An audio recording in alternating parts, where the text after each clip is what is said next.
Olá, amigos. Olá, amigas. Estamos iniciando a nossa Economia e Desenvolvimento desta semana. Nós estamos nos aproximando aí já do último mês do ano de 2021 e, naturalmente, a vida continua, né? E nós temos que sempre acreditar que as coisas vão dar certo. Afinal de contas, o passado serve exatamente para isso, um parâmetro para que a gente possa rever as coisas, conceitos, visões e tal, e enfrentar os desafios que estão à frente. No programa, claro, nós temos aí a tradição de começar sobre contabilidade, o momento empresarial, as coisas que dizem respeito à área empresarial. Então, neste momento empresarial de hoje, nós vamos receber o Giovanni D'Agostini. Giovanni D'Agostini está conosco. Giovanni, obrigado pela tua presença. Silvio Lopes, bom dia.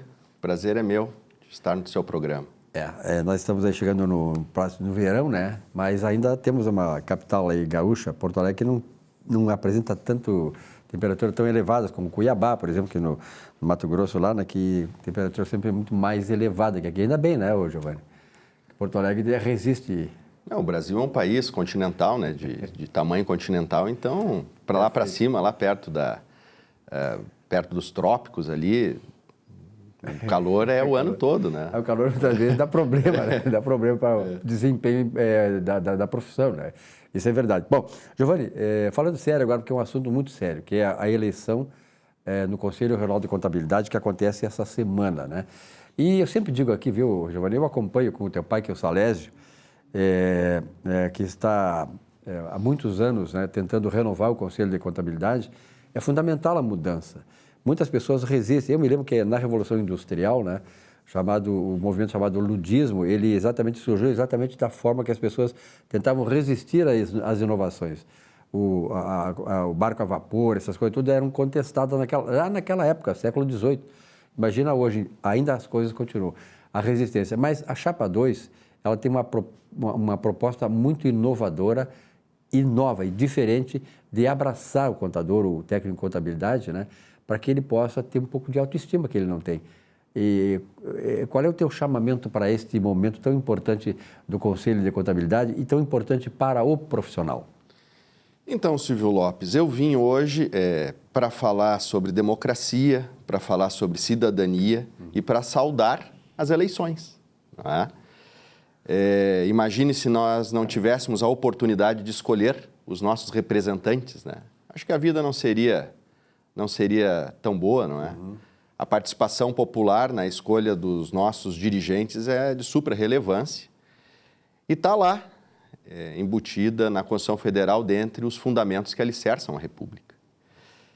Então, no dia 23 e no dia 24 agora de novembro, na segunda e na terça e na quarta-feira, os contadores e os técnicos de contabilidade vão ter a oportunidade, mais uma vez, de escolher ali os seus representantes para o Conselho Regional de Contabilidade. Primeiramente, é importante destacar que o Conselho Regional de Contabilidade é uma autarquia federal, cujo objetivo é fiscalizar a profissão contábil, né? E regular a atividade contábil no Brasil, né? É uma atividade precípua da União, está lá na Constituição Federal, a regulação das profissões liberais, e a União, em seu turno, outorgou essa prerrogativa para os conselhos profissionais. Justo, importante, a União ter feito dessa forma a organização administrativa, porque eu acho que cada profissional sabe melhor julgar o seu colega, né? Tu imagina, por exemplo, se um médico fosse julgar os trabalhos dos contadores, se o engenheiro fosse julgar o trabalho dos advogados, não daria certo, né? Então, houve essa descentralização da atividade pública para os conselhos de contabilidade. E como o Conselho de Contabilidade é uma entidade pública, né? É uma entidade pública, então, que exerce essa tarefa, que conta com a filiação compulsória de todos os profissionais. Se o sujeito não for registrado no Conselho de Contabilidade, não pode atuar, né, na atividade contábil. Não pode exercer a profissão. Não pode trabalhar, não consegue ter a sua subsistência. E também os filiados, que são obrigatórios, eles são compelidos a financiar a máquina pública através do pagamento das anuidades, que não é barata, não é? Então, no dia 23 e 24, nós teremos eleições. É salutar, a meu juízo, que haja a devida oxigenação no sistema. Aqui no Rio Grande do Sul, nunca na história uma chapa de oposição venceu as eleições. E essa é a oportunidade, não é? Essa é a oportunidade para os profissionais mudarem esse status quo. Se você, colega, estiver satisfeito com o trabalho desenvolvido pelos atuais gestores do Conselho, então a tendência é que os senhores votem na chapa de situação, hoje representada pela chapa 1. Agora, se os senhores gostariam que houvessem mudanças, que houvessem essa oxigenação, a chapa 2 é uma alternativa de votação, né? Como representante sindical, escutando o clamor ali da categoria, das reclamações dos colegas, me parece que o Conselho de Contabilidade cresceu muito, mas cresceu no sentido de tornar-se um peso nas costas dos profissionais. Trazer o exemplo para os senhores, que o contador ele frequenta todo o curso de graduação de Ciências Contábeis, lá há 5 anos, cola grau, depois ele é obrigado a fazer um exame de suficiência, né?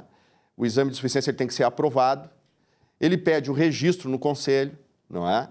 Ele paga ali as anuidades. E para poder exercer a atividade de auditoria contábil, que a atividade de auditoria contábil é uma especialização das ciências contábeis, esse camarada ainda tem que se inscrever em cadastros adicionais, ele tem que prestar exame adicional, ele tem que pagar taxas adicionais, ele tem que perder tempo e dinheiro, muitas vezes é perda mesmo, para poder exercer a atividade da auditoria contábil. E também, no caso da perícia contábil, ocorre da mesma forma, não é? Então, acho que é o momento de refletir, né? A meu juízo, nós precisamos de menos conselho e mais contabilidade. Então, esse é o recado que eu dou para os nossos colegas, para os senhores e para as senhoras. Na verdade, quando tu fala que o conselho cresceu demais, eu imagino que ele inchou demais. E inchou demais para dentro de si, e não para fora para atender exatamente essas demandas, né?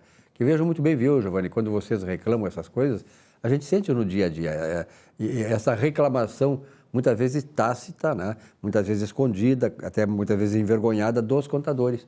Mas este é o momento de trazer para fora esse sentimento, né? E mostrar a insatisfação. Porque a partir daí é que você pode ter os resultados que você quer, que o profissional está reivindicando.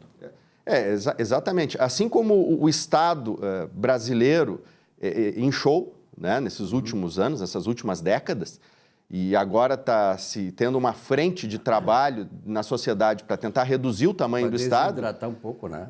O Conselho de Contabilidade também teve esse mesmo efeito. Muito boa essa comparação, exatamente isso. Mas sucesso, então, Giovanni, nesse processo todo aí, que eu acho importante que isso vai trazer não só um alento para os contadores e técnicos de contabilidade, mas para as empresas.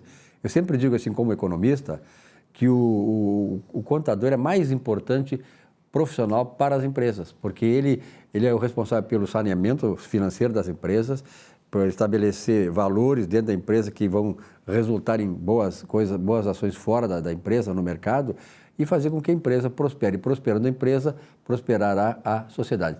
Giovanni, obrigado pela tua presença aqui. Até semana que vem. Até semana que vem. Um forte abraço.